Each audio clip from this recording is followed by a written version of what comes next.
Hi everyone, I'm back. I'm Gemma from Concrete Gems and I'm here to show you how to do a magic ring or a magic circle today. I really love this stitch.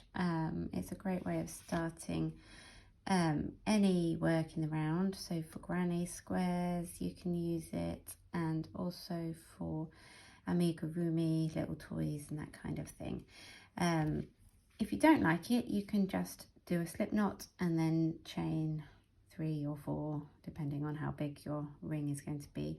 But if you're doing that, make sure you, on the next round, you crochet over the tail, like you do for this, just so that then you can pull it really tight.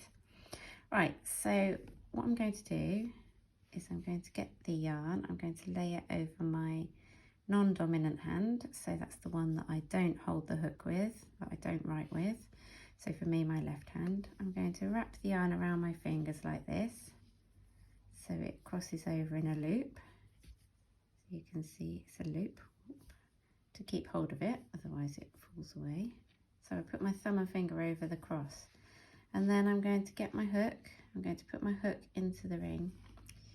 So just to show you, I've got the tail end underneath and the ball end, the ball, on the top. So then I put my hook into the ring, I grab this bit of yarn and I'm going to pull it through like this. So it can be a bit fiddly, but I do really like it. Then I wrap the yarn around my finger to create a bit of tension and put my other finger, middle finger, through the loop. This is why it can be a bit fiddly. And then you chain 1. And that's your magic ring. So then after that you can then do, so for amigurumi you would often do 6 single crochet into the loop. So I'll just do those now just to show you. So you work into the circle, crocheting over the tail and the ring.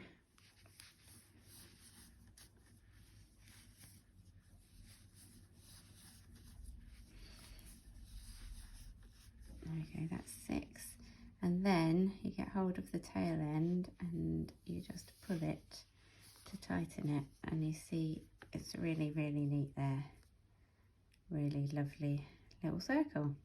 So that's how you do a magic ring. Thanks for watching.